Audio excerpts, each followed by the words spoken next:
12 제자 시리즈 두 번째 시간으로 안드레에 대해서 살펴보려고 합니다. 여러분 지난 시간에 베드로에 대해서 나눴던 말씀 기억하세요? 네, 기억하시겠죠? 기억이 나는 것도 있고 안 나는 것도 있을 텐데 그래서 설교자가 필요한 겁니다. 들어도 까먹고 또 기억나는 것도 있지만 또 다시 이제 반복하고 그러면서 하나님의 말씀을 나누는 것이 중요합니다. 이 안드레는 베드로의 동생으로 형과 함께 어부의 삶을 살고 있었습니다. 안드레는 본래 침례 요한의 제자였다가 예수님이 메시아이심을 깨닫고 주님의 첫 번째 제자가 되었습니다. 자신이 먼저 메시아 예수님을 만나고 자기 형 베드로를 예수님께로 인도했습니다. 그런데 안드레가 먼저 예수님을 만나고 베드로를 예수님께로 인도한 본문의 내용은 우리가 지난주에 나눴던 마태복음 4장에서 예수님이 베드로와 안드레를 동시에 부르신 내용과 차이가 납니다. 이 두 가지 내용을 정리해서 말씀을 드리면 베드로보다 안드레가 먼저 예수님을 따른 것은 맞지만 공식적으로 예수님이 제자로 부르실 때에는 베드로와 안드레가 동시에 주님의 부름을 받았습니다. 안드레란 이름의 뜻은요, 강인함, 남자답다라는 뜻이에요. 안드레는 예수님이 승천하신 다음에 스부야라고 하는 곳에 가서 전도했고요. 또 아가야라고 하는 지역에서 X자형 십자가에 달려서 순교한 것으로 전해집니다. 그래서 여러분 십자가 중에 X자형의 십자가는 성 안드레의 십자가라고도 그렇게 불립니다. 또한 안드레는 그리스, 러시아, 스코틀랜드에서도 사역한 것으로 전해지는데요. 자, 여기 앞에 한번 국기를 보시겠습니다. 스코틀랜드 국기인 이 파란 바탕의 X자형 십자가는 안드레의 순교 십자가를 상징합니다. 안드레는 자기 형 베드로처럼 강하고 사람들에게 주목받는 그런 스타일은 아니었지만 묵묵히 주님의 뒤를 따르며 한 영혼 한 영혼을 주님께로 인도하는 진국 같은 주님의 제자였습니다. 오늘 본문에 나오는 안드레의 모습을 보면서 그가 하나님 앞에 쓰임받은 강점을 발견해보고 우리도 그의 좋은 면을 본받아서 주님의 좋은 제자로 쓰임받는 계기가 되었으면 좋겠습니다. 본문을 통해서 알 수 있는 안드레의 모습이 있는데요. 그가 예수님의 증언을 듣고 곧바로 주님을 따랐다는 것입니다. 오늘 본문의 35절부터 37절을 다시 한번 우리 생각하며 읽겠습니다. 또 이튿날 요한이 자기 제자 중 두 사람과 함께 섰다가 예수께서 번이심을 보고 말하되 보라 하나님의 어린 양이로다. 두 제자가 그의 말을 듣고 예수를 따르더니. 아멘. 여러분 35절에 보면 이튿날 요한이 이렇게 나와 있잖아요. 이 요한이 누굴 말할까요? 이 요한은요 침례 요한을 말해요. 예수님께 침례를 준 그 선지자 침례 요한을 말하고요. 그 다음에 침례 요한의 제자가 여러 명이 있었는데 그 중에 여기 나오는 두 사람은 누굴까요? 결론부터 말씀드리면 안드레와 사도 요한입니다. 그런데 예수님께서 건의심을 보고 침례 요한이 예수님을 향해서 어떻게 이야기하는가 하면 하나님의 어린 양이로다. 그리고 이제 그 앞부분인가 이렇게 보면요. 보라 세상 죄를 지고 가는 하나님의 어린 양이로다. 이렇게 고백을 합니다. 여러분 세상 죄를 지고 가는 하나님의 어린 양이라고 하는 이 표현은 뭘까요? 이것은 예수님께서 십자가에서 우리 죄를 속하는 구원의 메시아, 구속의 메시아임을 드러내는 표현입니다. 안드레와 요한은 침례 요한이 예수님을 향해서 구속의 메시아임을 증언하는 이 말을 듣고 곧바로 예수님을 따라갔습니다. 원래는 누구의 제자였다고요? 안드레하고 요한이 침례 요한의 제자였지만 그 예수님을 구속의 메시아로 깨닫고 나서는 이제 메시아 예수님을 따라가고 있습니다. 인간적으로 보면 본래 스승이었던 침례 요한을 버리고 예수님을 따르는 것, 인간적으로는 배신의 행위지만 이것은 메시아를 만난 사람의 마땅한 반응입니다. 여러분, 아무리 침례 요한이 그 당시 훌륭하고 모든 사람의 존경을 받고 있다 할지라도 여러분, 우리가 결국 따라야 할 믿음의 대상은 사람이 아니라 오직 예수님 한 분뿐임을 기억하시기 바랍니다. 아멘. 예수님을 따르는 일에 대해서 사람들은 대개 세 가지 반응을 나타냅니다. 첫째, 주님의 말씀을 듣고 주님의 행하심을 보고도 깨닫지 못하는 자들입니다. 예수님 시대의 수많은 유대인들, 특히 바리새인이나 서기관들 같은 종교 지도자들이 바로 여기에 해당합니다. 깨닫지 못하는 자들. 또 두 번째는 주님의 말씀을 듣고 깨닫기는 하지만 결단을 내리지 못하는 자들입니다. 예를 들어서 마가복음 10장에 보면 부자 청년 이야기가 나오는데 예수님께서 부자 청년을 초대하십니다. 내게 있는 것을 다 팔아서 가난한 자들에게 나눠주고 너는 나를 따르라. 이렇게 예수님이 제안하셨을 때 이 청년은 예수님을 따르는 길과 재물 사이에서 고민하다가 결국에는 재물 쪽을 선택하게 됩니다. 이렇게 깨닫기는 했지만 결단을 내리지 못하는 자들입니다. 세 번째로 주님의 말씀을 듣고 깨달은 것을 즉시 행동에 옮기는 자들입니다. 오늘 본문에 나오는 안드레와 요한, 그리고 우리가 지난주에 살펴보았던 베드로가 여기에 해당합니다.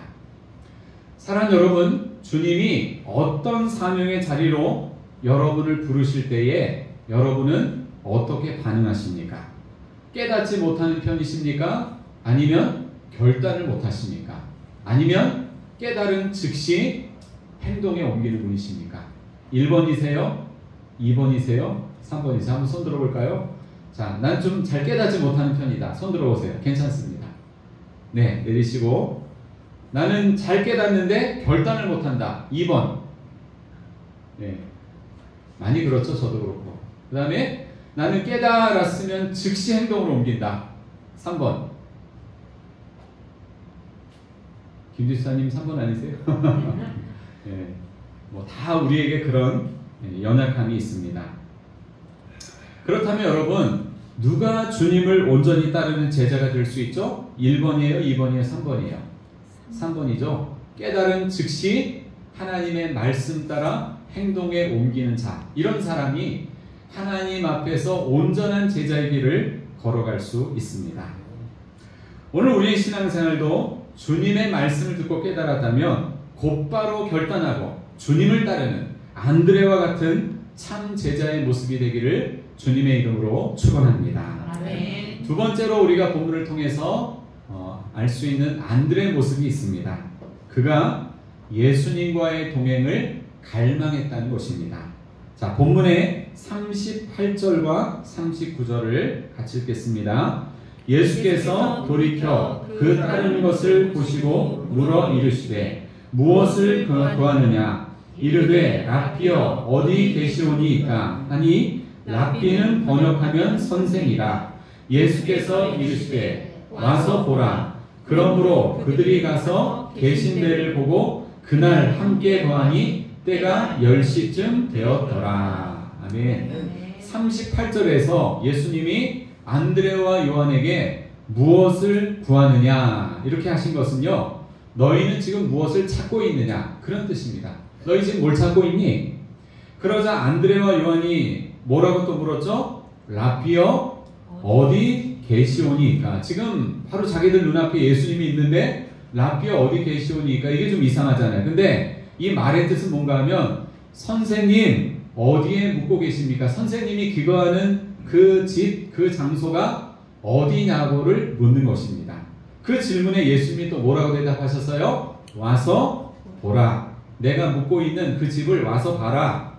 이렇게 대답을 하셨고, 그 대답 후에 그들이 예수님이 기거하고 있는 그 집을 따라가서 예수님이 묵고 계시는 그곳을 보고 그날 예수님과 함께 그 집에서 그 방에서 지냈다는 것입니다. 여러분은 인생길에서 언제 예수님과 동행하는 기쁨을 누리십니까? 찬송가 438장 내 영혼이 은총 입어. 이 찬양은 그리스도의 십자가 은혜로 우리가 죄사함 받아 하늘의 기쁨을 누리는 현재적인 천국 체험을 노래하고 있는 찬송가입니다. 자, 3절 가사를 한번 보실까요? 3절 가사. 높은 산이 거친 들이 초막이나 궁궐이나 내 주 예수 모신 곳이 그 어디나 하늘나라. 할렐루야 찬양하세. 내 모든 죄 사함받고 주 예수와 동행하니 그 어디나 하늘나라. 그렇습니다. 우리의 삶의 환경이 때로는 높은 산 같고 때로는 거친 산과 같을지라도 때로는 초막 같고 때로는 궁궐 같을지라도 중요한 것은 우리가 예수님과 함께 동행하고 있다면 어떤 곳이든지 그곳이 바로 하늘나라요. 그곳이 바로 천국인 줄로 믿습니다. 아멘. 페르시아에는 이런 민담이 있다고 합니다. 어떤 여행자가 어느 날 아주 좋은 향기가 나는 흙을 발견하고서 스스로에게 물었습니다. 아니, 흙에서 어쩜 이리도 좋은 향기가 날 수 있단 말인가? 그러자 놀랍게도 그 흙덩이가 그에게 대답을 했습니다. 나는 장미꽃과 함께 있었기 때문입니다. 우리의 인생은 누구와 함께 하느냐에 따라서 향기 나는 인생이 될 수도 있고요, 악취를 풍기는 인생이 될 수도 있습니다. 예수님과 친밀하게 동행하는 사람, 그 사람은 당연히 그리스도의 향기가 넘쳐날 수밖에 없습니다. 우리 고린도후서 2장 15절을 한번 같이 읽어보겠습니다. 이 앞에 고린도후서 2장 15절 시작. 우리는 구원받는 자들에게나 망하는 자들에게나 하나님 앞에서 그리스도의 향기니. 아멘. 주님과 동행함으로 언제나 그리스도의 향기가 넘쳐나는 여러분의 향기로운 인생 되시기를 축복합니다. 찰스 스펄전은 예수님과 동행하는 사람은 고난 중에도 기쁨을 발견한다. 그분이 우리 곁에 계시기에 슬픔조차도 노래가 된다고 했습니다. 드와이트 무디는 주님과 함께 걷는 길은 세상의 어떤 길보다 밝고 즐겁다라고 했습니다. 영국의 한 여행사에서 먼 거리를 가장 빨리 여행하는 방법이라는 주제를 가지고 공모를 냈다고 합니다. 많은 상금을 걸고 공모를 했어요. 대체적으로 사람들이 내놓은 그 응답은 뭔가 하면 비행기나 자동차 같은 빠른 수단을 이용해야 한다는 응답이 나왔는데, 그 중에 가장 많은 지지를 얻은 방법은 뭔가 하면 좋은 사람과 함께하는 여행. 이게 먼 거리를 가장 빨리 여행하는 방법의 1위를 차지했다고 합니다. 좋은 사람과 함께하는 여행. 여러분, 천국으로 가는 우리의 인생길에서 예수님과 동행하는 것보다 더 기쁘고 즐거운 일이 어디 있겠습니까? 안드레는 예수님과의 동행을 갈망했습니다. 우리도 주님과의 동행을 날마다 사모하며 실제로 주님과 함께하는 행복한 인생 되시기를 축복합니다. 아멘. 마지막으로 본문을 통해 알 수 있는 안드레의 모습이 있습니다. 사람들을 예수님께로 인도하는 좋은 안내자였다는 것입니다. 자, 오늘 본문의 41절 보시겠습니다. 41절. 그가 먼저 자기의 형제 시몬을 찾아 말하되 우리가 메시아를 만났다 하고, 메시아는 번역하면 그리스도라. 그리고 41절 앞부분에 보면 데리고 예수께로 오니. 데리고 예수께로 오니. 예수님과 함께 머물면서 그분이 메시아임을 발견한 안드레는 먼저 자기 형제인 시몬 베드로를 찾아갔습니다. 그리고는 자기가 만난 예수님을 전했습니다. 우리가 메시아를 만났다. 이분은 하나님의 어린 양이다. 우리를 죄에서 구원하실 메시아다. 구약 성경에서 예언하신 유일한 구원자다. 라고 베드로에게 이야기를 했습니다. 이로써 안드레는요, 기독교 역사상 최초로 그리스도를 다른 사람에게 전한 인물이 되었습니다. 안드레의 이 행동은 우리에게 두 가지 교훈을 줍니다. 하나는 그리스도를 만난 사람은 반드시 다른 사람들에게 예수님을 전해야 한다는 것입니다. 예수 믿고 복음 전하는 일에 대해서 칼빈은 이런 말을 했어요. 믿음은 빛을 끄지 않고 이를 사방에 발산한다. 빛을 끄지 않고 사방에 발산하는 것. 이게 전도라는 거예요. 그렇습니다.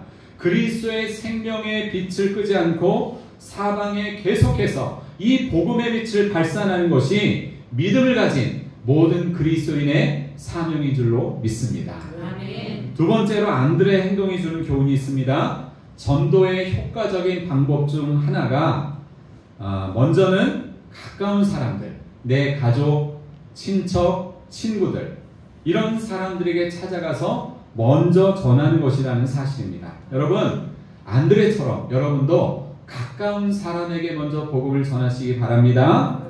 그런데 안드레의 이 행동을 살펴보면 그는 베드로 형을 찾아가서 예수님을 전했을 뿐만 아니라 한 걸음 더 나아갔습니다. 우리가 방금 전에 읽었던 42절과 앞부분의 말씀처럼 베드로를 데리고 예수께로 왔다고 했습니다. 베드로를 데리고 예수께로 왔다. 여기서 우리가 생각할 수 있는 것은요, 복음을 말로 전하는 것도 중요하지만 직접 예수님께로 데려오는 일은 더 중요하다는 사실입니다. 밖에 나가서 복음 전해요. 그런데 결국에는 우리가 그들을 예배 드리는 자리로 인도하는 것이 진짜 중요하다는 겁니다.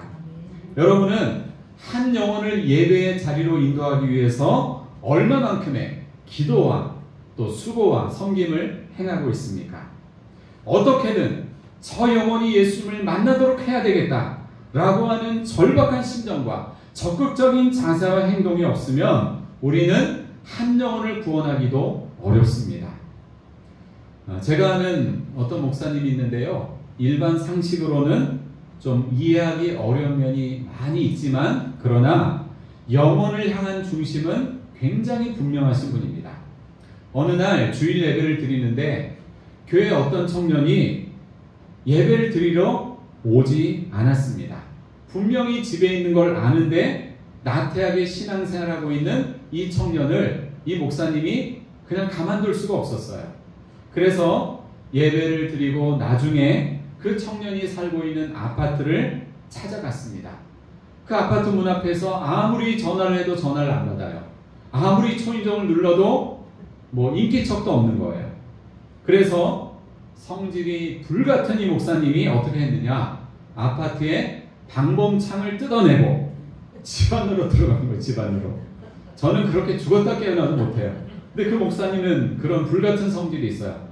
근데 딱 들어가 보니까 그 청년이 거기에 있었습니다. 그래서 이 목사님이 어떻게 했느냐, 시험 들지 마세요. 이 청년을 발로 막 차면서, 정신으로 차면서 신앙생활 똑바로 하라고, 집에 있으면서도 왜 예배를 안 나오냐고, 이렇게 해서 죽지 않을 만큼 혼났다고 합니다. 뒤지게 혼났대요. 여러분, 방법은 잘못되었지만 어떻게든지 이 나태한 청년이 주님 앞에 나오도록 몸부림치는 그 목사님의 적극적인 태도는 우리가 본받아야 한다고 생각을 합니다. 안드레에 관한 다른 기록을 보면 그는 베드로처럼 수많은 사람들을 동원하고 한꺼번에 휘어잡아서 인도하는 스타일은 아니었지만 한 영혼 한 영혼을 예수님께로 데리고 나오는, 조곤조곤 이렇게 주님께로 인도하는 좋은 안내자 역할을 했습니다. 다른 복음서에도 나오지만 요한복음 6장에 보면 오병이어 사건이 나오는데요, 남자만 몇 명이 모였다고 했죠? 5,000명이 모였는데 그 무리들의 식사를 공급할 방법이 없을 때 이 안드레는요, 보리떡 5개와 물고기 2마리를 가지고 있는 소년을 발견하고 그 소년을 예수님께로 데리고 갔습니다. 그 일로 인해서 그곳에 있던 수만 명의 사람들이 배불리 먹고도 음식이 12바구니나 남는 기적의 역사가 일어났습니다. 요한복음 12장에 보면 명절이 되어서 예수님 뵙기를 요청하는 헬라인 몇이 있었는데 그때 안드레가 이 헬라인 몇 사람을 예수님께로 인도했는데 이 대목에서 유명한 예수님의 말씀이 나왔습니다. 한 알의 밀이 땅에 떨어져 죽지 아니하면 한 알 그대로 있고 죽으면 많은 열매를 맺느니라. 이 말씀을 예수님이 하셨어요. 예수님은 그때까지 대중들에게는 한 번도 알리지 않은 십자가의 사역을 이방인이었던 헬라인들에게 선언하셨는데, 이 선언에 안드레가 중요한 역할을 했습니다. 이처럼 안드레와 관련한 성경의 기록을 보면 그는 자신을 드러내지 않고 묵묵히 뒷자리에서 한 사람 한 사람을 예수님께로 인도하는 좋은 안내자의 역할을 했습니다. 안내자의 안드레의 그런 역할은 많은 사람을 복되게 했고요, 놀라운 하나님의 기적의 사건을 가져왔습니다. 오늘날 교회 안에는 안드레처럼 이런 역할을 하는 성도들이 많이 필요합니다. 우리 옆에 계신 분하고 그렇게 인사하겠습니다. 안드레 같은 성도가 됩시다. 안드레 같은 성도가 됩시다. 아멘. 에드워드 킴벨은 구두를 수선하고 있던 무디를 찾아가서 복음을 전했는데, 나중에 무디는요 위대한 복음 전도자가 되어서 그의 평생에 100만 명 이상의 사람들에게 복음을 전하는 유명한 그런 복음 전도자가 되었습니다. 한 시골의 무명의 설교자는 스펄전을 예수님께로 인도했는데, 나중에 이 스펄전은 친예교 목사님이거든요, 설교의 황태자라고 불릴 만큼 위대한 설교자요, 또 위대한 복음 전도자로 쓰임을 받았습니다. 오늘 여러분이 누군가를 예수님께로 인도했을 때 그를 통해 하나님께서 정말 어떤 일을 하실지 여러분 기대가 되지 않으십니까? 우리는 오늘 예수님의 12제자 시리즈 두 번째 시간으로 안드레에 관한 말씀을 나누었습니다. 이 앞에를 보시면서 한번 말씀을 우리가 마음에 새기겠습니다. 자, 첫 번째로 안드레는 예수님의 증언을 듣고 곧바로 주님을 따랐습니다. 자, 다시요. 첫 번째 시작. 안드레는 예수님의 증언을 듣고 곧바로 주님을 따랐습니다. 두 번째, 안드레는 예수님과의 동행을 갈망했습니다. 세 번째, 안드레는 사람들을 예수님께로 인도하는 좋은 안내자였습니다. 여러분도 안드레처럼 한 사람 한 사람을 묵묵히 주님께로 인도하는 좋은 안내자요, 축복의 통로로 평생 쓰임 받으시기를 예수님의 이름으로 축원합니다. 아멘. 기도하시겠습니다.